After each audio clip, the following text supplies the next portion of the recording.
그동안 정말 그 무서운 홍수 심판이 드디어 끝이 났습니다. 노아와 노아의 온 가족들 또 그 안에 있었던 동물들이 다 방주 밖으로 나오게 됐어요. 노아가 얼마나 기뻤을까요? 사람의 삶의 행복감의 첫 번째 요소가 자유감이래요. 그 방주 안에 1년 동안 묶여 있다가 나왔으니 얼마나 기분이 좋았겠습니까? 여러분, 방주는 꼭 필요한 곳이지만 오래 머물 곳은 아닙니다. 나와야 돼요. 잠깐 피할 피난처이지만 거기서 영원히 살 수 있는 곳은 아닙니다. 이 세상도 그 형적도 지나가되 오직 여호와의 말씀은 영영이 선언이라 거기서 나와야 됩니다. 노아가 방주에서 나와서 처음 목도한 세상의 현실은 어땠을까요? 환상적인 미래가 기다리고 있었겠습니까? 그렇지 않습니다. 처절한 폐허, 참혹한 현실을 직면하게 됩니다. 아니, 이 땅에 존재하는 모든 생명체가 다 죽고 그리고 1년 동안 세상이 물에 잠겼으니 남은 게 뭐가 있겠습니까? 화재가 나면 건질 게 있대요. 그런데 홍수가 나면 건질 게 하나도 없다는 거예요.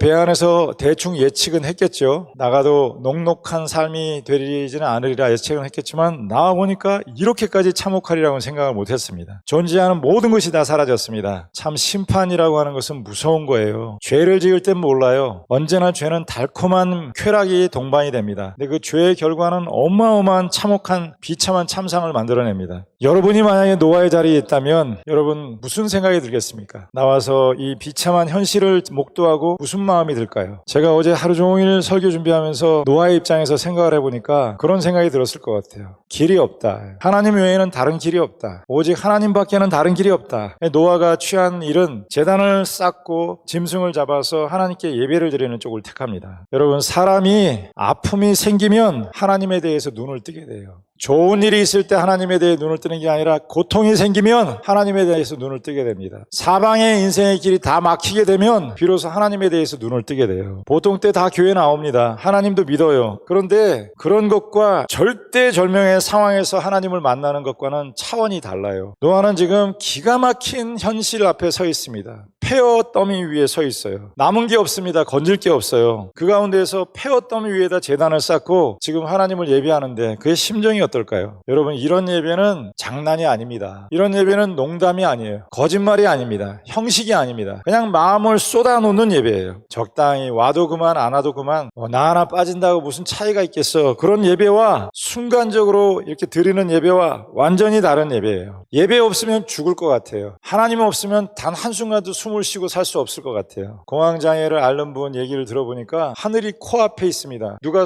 코와 입을 손으로 막고 있는 것 같아요. 숨을 쉴 수가 없는데 그 순간 부를 수 없는 하나님이 없었다면 자기는 이 땅의 사람이 아니었을 거라고 그래요. 여러분, 우리는 다 이런 경험을 해봤습니다. 살아오면서 한두 번씩은 이런 경험을 해봤습니다. 수술대 위에서 살 수 있을지 못 살지를 모르는 상황이에요. 그런 절망적인 상황에서 주님의 이름을 불러본 적이 있습니다. 내일을 알 수 없는 참담한 현실 속에서 그냥 신음소리 내는 것처럼 주님의 이름을 불러본 적이 있어요. 주여, 주여. 다른 방법이 없습니다. 길이 없습니다. 하나님 외에 다른 길이 없습니다. 주여, 저를 도와주세요. 노아가 방주에서 나와서 너무나 기뻤겠습니까? 세상 사람 다 죽었는데 나만 살았으니까 기뻤겠습니까? 아마 그렇지 않았을 것 같아요. 차라리 죽는 게 낫겠다. 이런 절망 속에서 어떻게 삶을 살아갈까? 느껴지는 건 어마어마한 두려움이 아니었겠습니까? 하나님, 나 어떻게 살아요? 나 어떻게 살아요? 이런 폐허 더미 위에서 어떻게 삶을 살아가야 됩니까? 세상 사는 게 너무 무섭습니다. 그러지 않았겠습니까? 그 참담한 현실 속에서 노아가 부를 수 있고 의지할 수 있는 유일한 이름은 하나님밖에 없었다는 거예요.